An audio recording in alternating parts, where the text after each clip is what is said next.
pagi saudara yang dikasih Tuhan. Shalom. Shalom. Mari kita akan buka firman-Nya dari Lukas 10.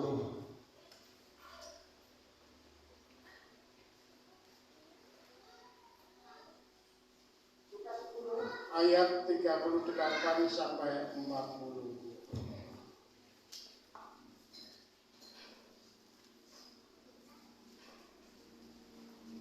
Saya akan bantu bacakan bagi saudara. Bapak Ibu Saudara menyimak dalam kitab suci. Lukas 10 ayat 38 sampai 42. Demikian firman Allah. Ketika Yesus dan murid-muridnya dalam perjalanan, tibalah ia di sebuah kampung.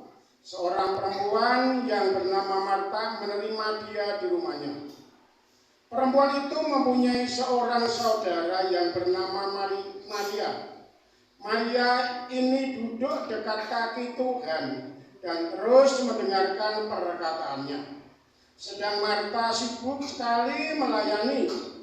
Ia mendekati Yesus dan berkata, "Tuhan, tidakkah engkau peduli bahwa saudaraku membiarkan aku melayani seorang diri? Suruhlah dia membantu aku." Tetapi Tuhan menjawabnya, "Marta, Marta, engkau khawatir dan menyusahkan diri dengan banyak perkara. Tetapi hanya satu saja yang perlu. Maria telah memilih bagian yang terbaik yang tidak akan diambil daripadanya." Bapak Ibu Saudara yang dikasihi oleh Tuhan Yesus Kristus, ada seseorang yang mengungkapkan suatu kata perkataannya demikian. "Kalau aku bisa mengubah waktu akan saya bawa kembali mundur. Seandainya aku bisa mengubah waktu, maka waktu akan saya kembali mundur ke belakang. Tetapi aku tidak mungkin bisa dan aku tidak bisa. Maka yang ada sekarang tinggallah penyesalanku. Yang ada adalah tinggal penyesalanku. Mengapa aku dulu tidak mendengarkan nasihat orang tuaku? Mengapa aku dulu tidak sekolah, tidak belajar, baca tulis tidak tahu, cari kerjaan tidak mungkin bisa?" Bapak Ibu Saudara yang dikasihi Tuhan, itulah yang terjadi di dalam kehidupan dunia. Yang namanya penyesalan itu datangnya adalah belakangan. Yang namanya penyesalan datangnya adalah belakangan. Firman Tuhan pada tema pagi hari ini, saya beri tema tepat menentukan pilihannya. Tepat menentukan pilihannya. Bapak Ibu Saudara yang dikasihi Tuhan, ketika Tuhan Yesus bersama murid-muridnya melakukan suatu perjalanan keliling daerah-daerah untuk pemberitaan firman tentunya, untuk mengajarkan kebenaran firman kepada umat tentunya. Disitulah di salah satu kampung bertemu dengan seorang perempuan yang bernama Marta. Marta mendekati Tuhan, diminta Tuhan untuk tinggal atau untuk singgah ke rumahnya bersama dengan murid-murid Tuhan Yesus. Nah, Bapak Ibu Saudara, Tuhan Yesus pun akhirnya datang ke rumah Marta.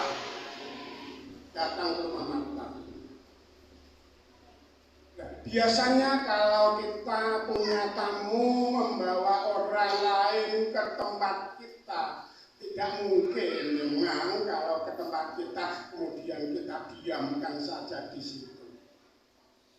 Tentu kita bagaimana usaha kita secara manusia, tentu kita akan yaitu memberikan hidangan kepada mereka sesuai dengan kemampuan kita tentunya. Sesuai dengan kemampuan kita. Akan memberikan hidangan, minuman, maupun mungkin makanan ringan maupun yang lainnya. Dan Bapak Ibu Saudara yang dikasihi oleh Tuhan, Marta mempunyai seorang saudara perempuan. Di situ kakaknya atau adiknya memang tidak dijelaskan, tetapi mempunyai saudara perempuan. Memang di sana kalau kita perhatikan dari kata bahasa, dia mungkin Maria itu adiknya Marta. Maria pun menyambut Tuhan yang datang di rumahnya, tetapi dia tidak menyibukkan diri untuk mempersiapkan hidangan kepada Tuhan Yesus dan murid-muridnya. Namun dia mendekat Tuhan Yesus, duduk di dekat kaki Tuhan. Apa yang diungkapkan? Di situ diungkapkan yang demikian. Maria ini duduk dekat kaki Tuhan dan terus mendengarkan perkataannya. Bagian yang pertama, saudara, tidak menyia-nyiakan kesempatan. Tidak menyia-nyiakan kesempatan. Bapak Ibu Saudara yang dikasihi oleh Tuhan Yesus Kristus, jikalau Marta di sana sibuk di dapur, sibuk di belakang, mungkin masak air untuk minum teh ataupun memang di sana adalah favorit adalah anggur, minuman itu anggur di sana. Tetapi tidak dijelaskan yang jelas bahwa Marta sibuk di belakang untuk memberikan hidangan kepada Tuhan Yesus. Apa yang akan dihidangkan juga tidak dijelaskan. Tetapi di sini bahwa Marta mempunyai tanggung jawab yang besar karena sudah meminta Tuhan Yesus dan murid-muridnya singgah di rumahnya. Maka Marta tidak ingin mungkin hidupnya, saya tidak mau menanggung malu. Saya sudah membawa Tuhan ke rumah, tetapi akhirnya saya diamkan saja. Saya kok tidak punya peri kemanusiaan saja. Nah, tetapi di sini ketika Tuhan masuk ke rumah, dia langsung ke dapur menyiapkan hidangan untuk Tuhan dan murid-muridnya. Bapak Saudara yang dikasihi Tuhan, Maria tidak menyia-nyiakan kesempatan yang ada. Dia duduk di dekat kaki Tuhan untuk mendengarkan suara Tuhan, untuk mendengarkan perkataan-perkataan Tuhan, mendengarkan pengajaran-pengajaran Tuhan, mendengarkan firman Tuhan. Tidak peduli kakakku di sana di dapur repot, tidak peduli, masa bodoh. Tetapi saya berpikir tidak berpikir seperti itu Maria. Tentu tidak berpikir seperti itu. Pikirannya Maria, ya saya ingin mendengarkan apa yang disabdakan Tuhan, apa yang diajarkan Tuhan. Nah Bapak Ibu Saudara, saya yakin dan percaya bahwa yang disampaikan Tuhan Yesus kepada Maria dan murid-murid tentu dalam hal kasih. Tentu dalam hal kasih. Bagaimana kehidupan di dalam umatnya, di dalam setiap orang percaya, bahkan setiap manusia di dunia harus hidup mengenakan kasih. Lebih di dalam suatu keluarga, di dalam suatu rumah tangga. Dan Bapak Ibu Saudara yang dikasihi Tuhan, saya percaya bahwa yang disampaikan oleh Tuhan Yesus bagaimana Marta dan Maria hidup di dalam keluarga, harus hidup dalam kasih itu, harus hidup saling membantu, harus hidup saling menolong, harus hidup saling memperhatikan satu sama lain. Saya percaya. Dan bagaimana supaya hidupnya boleh menjadi berkat yang lain karena kebersamaan kehidupan itu.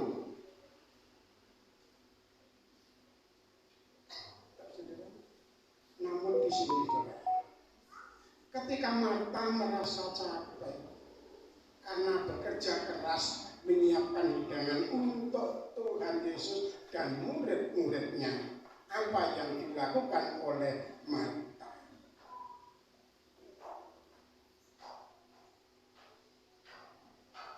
Perempuan itu, sedang Marta sibuk sekali melayani.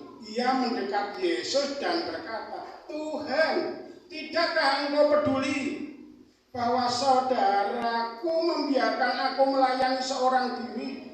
Suruhlah dia membantu aku." Karena sibuk, karena capek datang kepada Tuhan, menuduh Tuhan, "Tuhan, Engkau tidak peduli. Engkau membiarkan saudaraku, aku sibuk melayani sendirian. Suruhlah dia membantu aku." Saya nggak tahu itu bisik-bisik atau dengan suara yang kencang. Tetapi kalau orang itu capek, biasanya yang dulu adalah emosi. Kalau sudah emosi biasanya suaranya juga keras. Dengan siapa? Enggak peduli.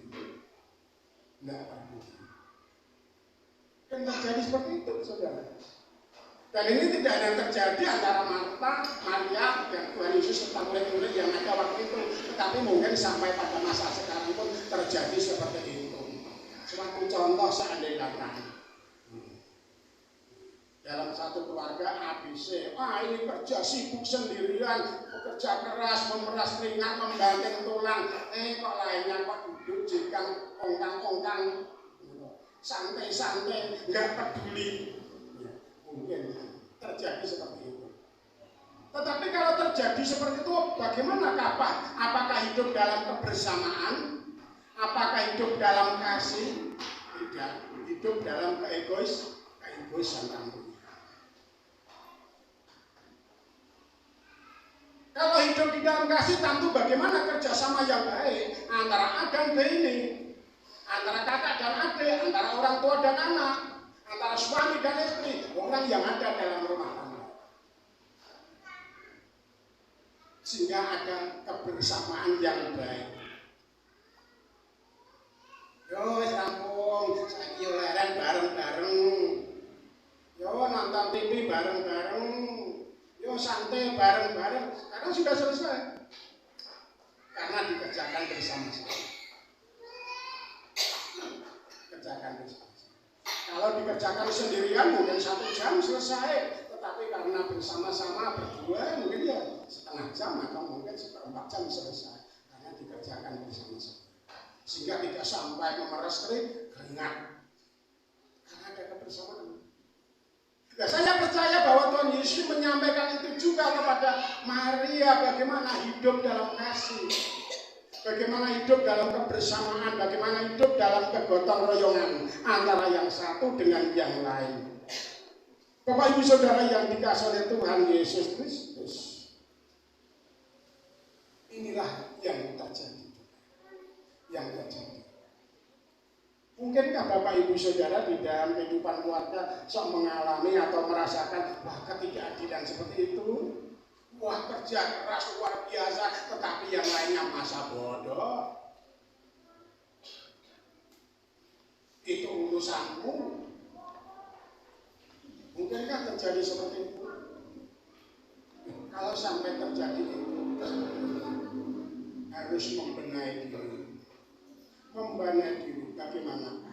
Kita harus dapat bekerja sama, saling membantu, saling menolong satu sama lain. Baik itu di dalam lingkungan keluarga maupun dalam lingkungan gereja bermasyarakat. Tentunya itu harus terjadi dalam kehidupan kita. Nah, Bapak Ibu Saudara yang dikasihi oleh Tuhan Yesus Kristus, sebab apa? Firman Tuhan mengungkapkan di dalam Galatia 6 ayat 2, "Bertolong-tolonglah menanggung beban. Demikianlah kamu memenuhi hukum Kristus." Luar biasa kan perintah Tuhan, supaya ada kebersamaan untuk bekerjasama melakukan tugas-tugas yang ada. Karena itu hukum Tuhan, perintah Tuhan yang dilaksanakan, yang dikerjakan, sehingga semuanya menjadi enjoy dalam kehidupan ini. Tidak ada yang merasa tertekan, tertindas, tetapi merasa hidup dalam kebersamaan sebagai satu dalam keluarga maupun dalam masyarakat sebagai anggota masyarakat atau satu sebagai keluarga Allah dalam satu gereja. Kemudian yang kedua, saudara yang dikasihi, pilihannya aman.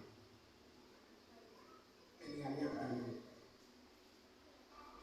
Bapak Ibu Saudara, sebentar akan ada pilpres tahun depan, sebelum pertengahan tahun. Dan saya mendengar juga akan ada pilkada akhir tahun 24. Itu ada pilihan-pilihan yang tidak aman kalau itu namanya. Karena tentang kedudukan, kekuasaan harus menjadi berebut. Mungkin terjadi jegal-menjegal, mungkin terjadi seperti itu, mungkin ada fitnah dan lainnya. Karena apa? Karena ingin memiliki kursi kepemimpinan itu. Tetapi di sini pilihannya Maria adalah pilihan yang aman. Diungkapkan di dalam firman-Nya. Tetapi Tuhan menjawab kepada Marta itu. Tetapi Tuhan menjawab, mata-mata engkau khawatir dan menyusahkan diri dengan banyak perkara. Tetapi hanya satu saja yang perlu. Maria telah memilih bagian yang terbaik yang tidak akan diambil daripadanya. Aman kalau tidak ada yang mau mengambil. Apakah yang diterima oleh Maria dalam pengajaran, dalam firman Tuhan itu? Dan Bapak Ibu Saudara yang dikasihi Tuhan, kalau di dalam firman Tuhan di sini mengungkapkan dalam suatu keluarga atau di dalam suatu keluarga besar di mana kita berada, harus hidup dalam kebersamaan, saling membantu, saling menolong satu sama lain, bekerja sama yang baik, menunjukkan suatu keluarga besar. Ya, otomatis di sini tidak ada yang aku ini. Nah, yang pertama, saudara yang dikasihi Tuhan, bahwa saya nggak tahu di sini Maria dan Marta, terutama Maria di sini, imannya terhadap Tuhan bagaimana saya belum tahu. Dia sudah percaya kepada Yesus atau belum? Di sini juga tidak dijelaskan demikian. Tetapi yang jelas bahwa Maria di sini adalah mendekat Tuhan, mendengar suara Tuhan. Maka ajaran firman yang Tuhan sampaikan akan memperkokoh iman Maria terhadap Tuhan. Kalau Marta ragu-ragu, Maria ragu-ragu, maka apa yang diajarkan Tuhan akan memperkokoh imannya. Menghilangkan rasa khawatir, rasa ragu-ragunya terhadap Tuhan. Kemudian di sini jikalau Maria di sini masih belum percaya terhadap Tuhan, dan disinilah akan menimbulkan Maria menjadi percaya kepada Tuhan. Sebab diungkapkan di dalam Roma 10 ayat 17. Iman timbul dari pendengaran, yaitu pendengaran terhadap firman Allah. Maka mendengarkan firman Tuhan yang disampaikan Yesus, aku sekarang baru tahu, aku sekarang menjadi percaya Yesus, karena Tuhan telah menjelaskan kepadaku. Menjadi percaya. Oh, sekarang Tuhan menjelaskan kepadaku, maka sekarang aku mantap mengikut Tuhan. Bapak Ibu Saudara yang dikasihi oleh Tuhan Yesus Kristus, maka firman yang didengar akan menjadikan imannya menjadi semakin kuat. Dan jikalau belum menjadi percaya, akan memunculkan iman yang baru dalam hidup. Kemudian firman yang didengar oleh saudara di sini akan mampu merubah kehidupan. Kalau sebelum mendengar firman Tuhan di sana hidupnya, ya hidup secara duniawi.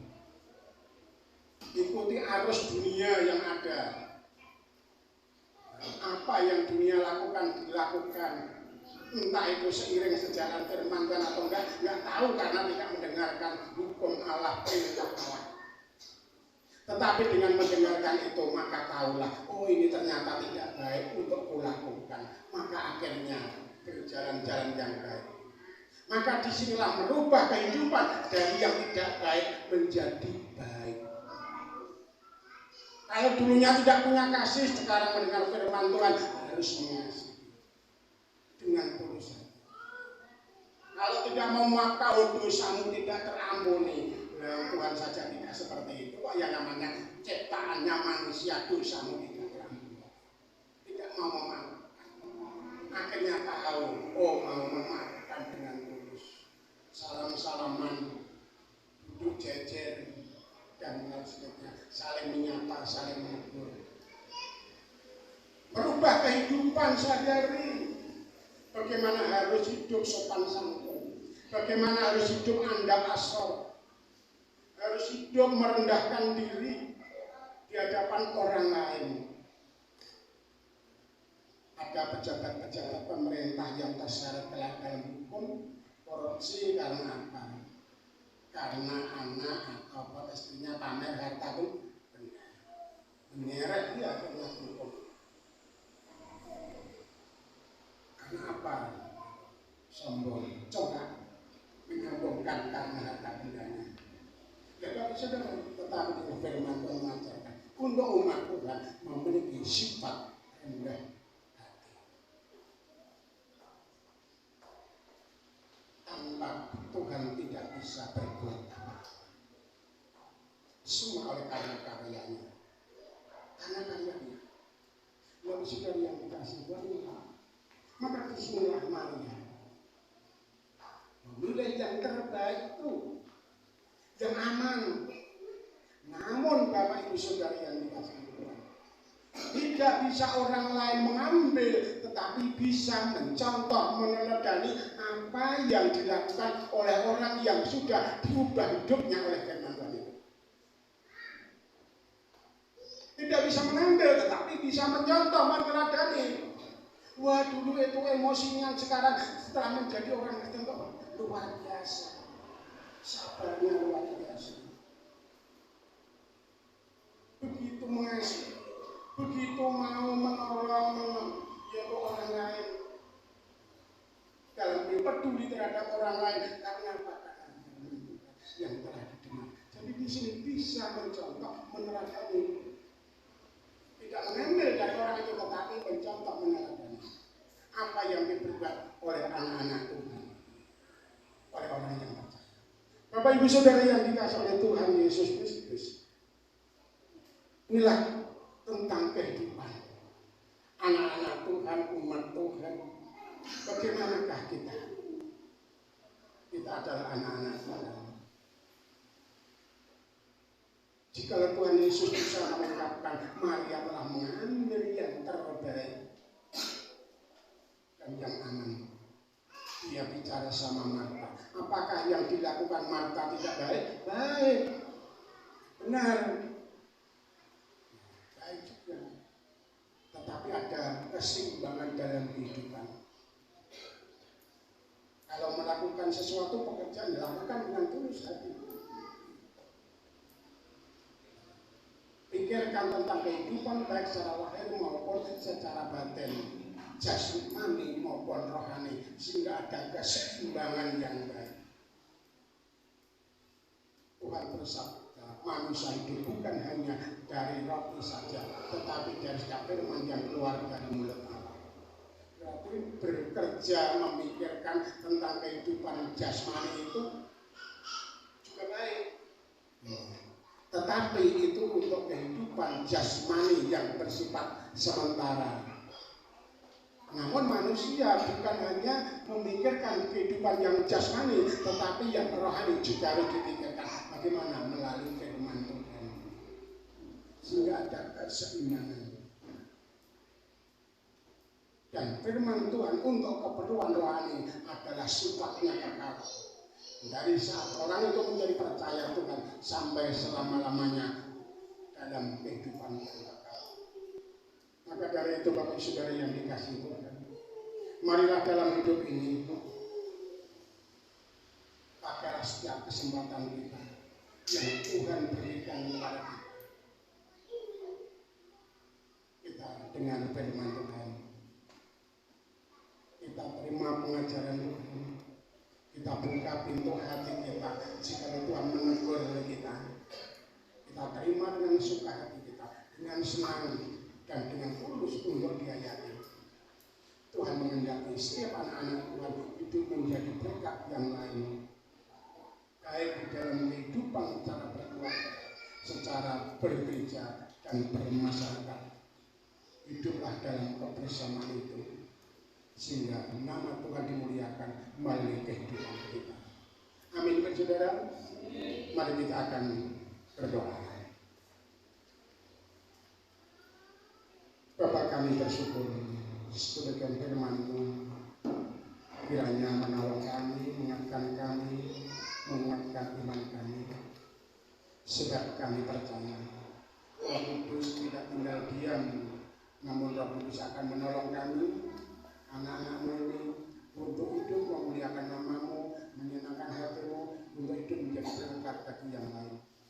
Terima kasih Bapa, di dalam Yesus Kristus kami berdoa dan bersyukur. Haleluya. Kita akan puji nama Tuhan. Firman-Mu berita bagi kami.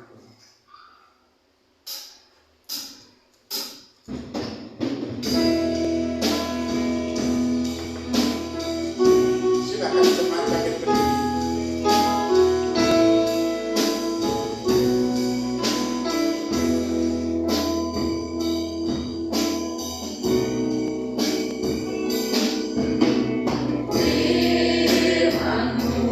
Kita berikan hidup.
bersyukur Engkau telah memberkati kami, ibadah kami di pagi hari ini Tuhan. Oleh pimpinan pertolongan Roh Kudus kami memuji Engkau. Kami bersyafaat, kami memberikan persembahan dan memberikan perpuluhan kepada Engkau. Kami boleh mendengarkan firman-Mu Tuhan. Kami bersyukur atas apa yang kami lakukan semua karena pimpinan pertolongan-Mu. Kami kesemuanya kerinduan kami hanya untuk kemuliaan nama-Mu. Jadikanlah kami umat-Mu Bapa yang rindu mendengar suara-Mu, menerima petunjuk-petunjuk-Mu, menjalani kehidupan sehari-hari. Kami rindu hidup untuk menjadi berkat bagi orang lain, baik di dalam keluarga rumah tangga kami, baik di dalam lingkungan masyarakat di mana kami berada, bahkan di dalam gereja untuk kami saling memberkati. Terpujilah nama-Mu Bapa sekarang sampai selama-lamanya. Kiranya Roh Kudus menolong kami, Roh Kudus memberkati kami, memampukan kami untuk hidup terus menjadi berkat bagi yang lain. Sehingga umat akan kembali pulang ke rumah mereka masing-masing Bapa, baik yang dekat maupun jauh. Engkau akan menuntun mereka semuanya ke tempat tujuan mereka, dan Engkau akan mempertemukan kami dalam persekutuan yang akan datang. Untuk ibu-ibu nanti sore ada WBI di Mudan. Kami bersyukur kepada Engkau mempertemukan mereka. Bapak Saudari, kami mohon Bapak, tangan-Mu menuntun kami semuanya dalam perjalanan. Kiranya kasih karunia Allah Bapa, damai sejahtera Tuhan Yesus Kristus, persekutuan penghiburan Roh Kudus melimpah dalam kehidupan Bapak Ibu Saudara. Diberkatilah rumah tangga Bapak Saudara, diberkatilah kesehatan Bapak Ibu Saudara, diberkatilah usaha wirausaha Bapak Ibu Saudara, pertanian, peternakan, dan usaha-usaha yang lain. Tuhan memberkati. Diberkatilah masa depan anak cucu saudara. Diberkatilah keluarga saudara turun-temurun menjadi orang yang percaya dan taat kepada Tuhan serta menjadi berkat bagi yang lain. Terpujilah Engkau Bapa. Semua kami bersyukur karena kami berdoa di dalam nama Tuhan Yesus Kristus, dan Tuhan memberkati kami tepat pada waktunya. Yang percaya katakan